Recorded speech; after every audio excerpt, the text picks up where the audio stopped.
The right age for marriage. When is the right age for marriage? We all wonder when is the right time to settle down and get married. Should you wait your whole life to find the perfect partner? Or should you decide to put a ring on the next available person before you and your potential soulmate become old and grey? Does this age vary from person to person, or is there a universal standard? Numerous studies have been conducted, formulas have been devised, and psychologists have investigated the right age for settling down. But does a magic number truly exist?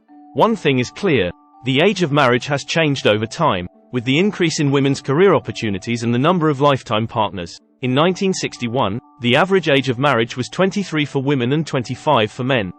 If you enjoyed the video you just watched and want to help us continue creating interesting content, we kindly ask you to consider subscribing to our channel and leaving a donation to support us.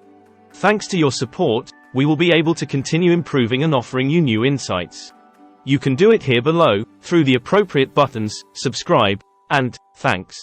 Today, the average age has shifted towards 30 for both women and men. What has caused this gradual increase in the age of marriage? And most importantly, what factors should be considered before getting married?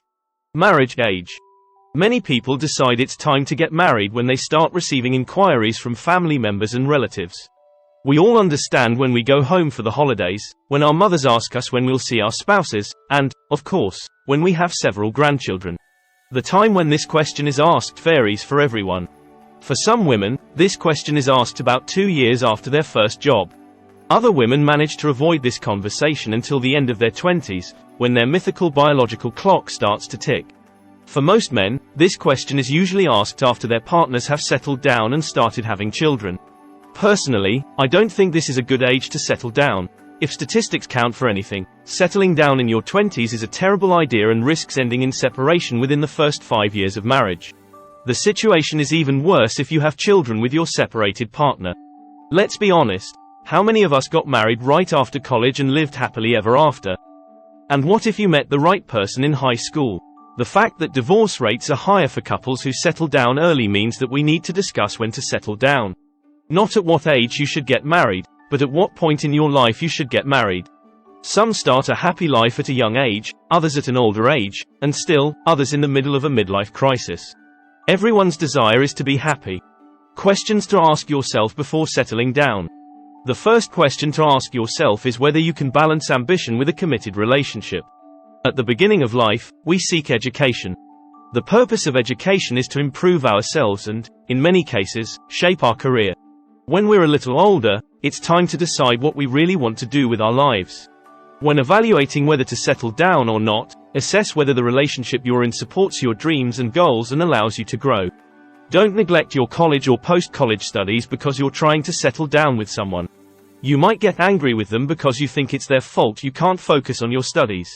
Resentment is the first item in the statistics of early divorces.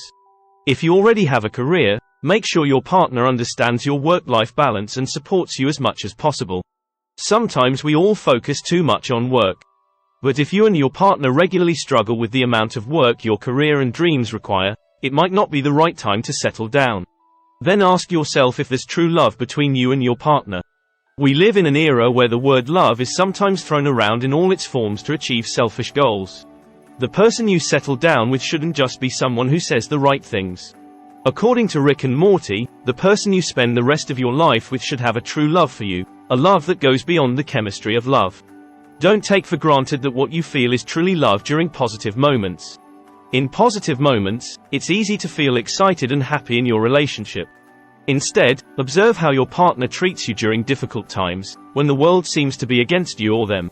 If your relationship falls apart when things get tough, maybe they're not the right partner for you. Don't take my word for it. After all, I'm not Dr. Phil. But in any case, you need to make sure that your relationship can withstand any difficulty. Otherwise, it might end in disaster. You still have emotional baggage from previous relationships. As I mentioned earlier, we date quite a few people in our lives. The end of a relationship is often accompanied by strong pain. And sometimes, without realizing it, we carry that pain into new relationships. Before settling down with someone, examine your heart. Do you still have unresolved emotional baggage from your previous relationship? Are you still carrying the scars of being left by your second girlfriend? Maybe it's your seventh girlfriend. Bringing emotional baggage into a new relationship, whether it's you or your spouse, is another component of trust in divorce. Sooner or later, you will be hurt. It's almost inevitable.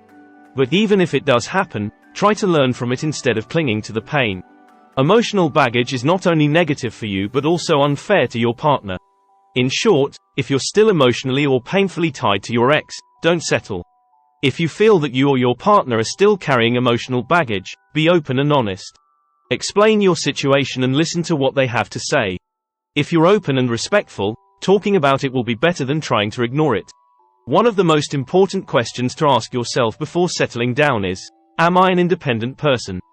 At this point, some lines from Neo's Miss Independent seem quite relevant to be analyzed for you right now. There's something very sexy about a woman who doesn't need my help. She's done it, she said. She did it, no doubt. R&B jokes aside, make sure you're financially, intellectually, and spiritually independent before settling down. Most people get married to fill a void in their lives. Marriage is not meant to complete yourself, no matter how capable and available your partner is. You need to be partners, not dependents on each other. Lack of independence means depending on the other person to fill a void in yourself. What happens when your partner is not available or has their own problems?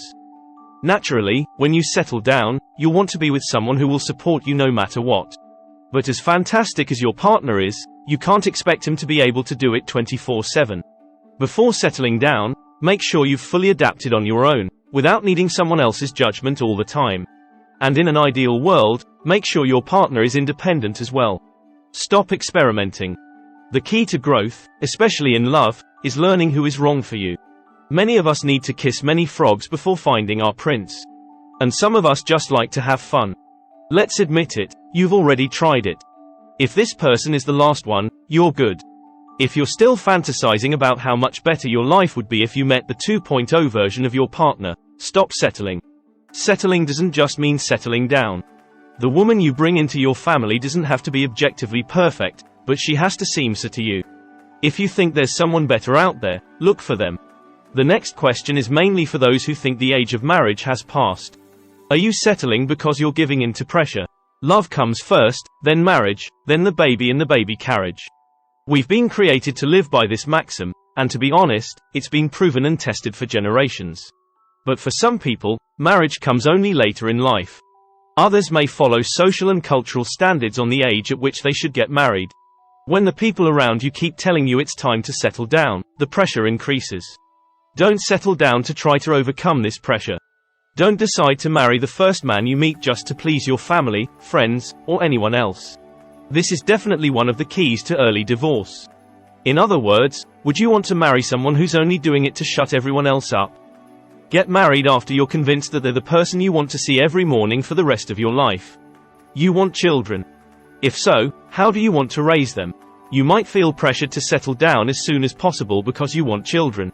If you're a woman and you want to have and raise a child in a family instead of being a single mother, for some reasons, there's a time limit. On the other hand, there are options such as in vitro fertilization after freezing eggs, adoption, or surrogacy. However, if you want to have children traditionally and raise them in a nuclear family, you should get married before your biological clock runs out. After all, few people have the energy to raise children in their 30s, and this becomes more difficult as they age. However, don't get married just for the sake of having children. It's important to think about how children might be affected if tensions arise in a fragile relationship in the future. If you've answered all the questions so far and are truly convinced that you want to settle down, this is a fact. However, if the main concern is having children, perhaps it's better to become a single parent, excluding him completely from the equation until you find the right partner. Finally, ask yourself. Often marriages end because two people can no longer live together. Everyone has limits of behavior that they can tolerate from the person they live with. Just as you go through a rigorous selection process to determine if you're a suitable roommate, you should go through the same process to make sure you can live with the person you love. Can you live with your partner snoring? But what about being a filthy pig? Is it okay to be so organized that you become obsessed? If your partner's habits are oppressive now, they'll probably still be oppressive 10 years from now. They might even seem worse after 10 years of living together. The problem with providing a standardized figure for the right age to settle down is that it sets a standard that many people feel they need to reach. No one wants to be late to the party or feel like they're not making progress in life.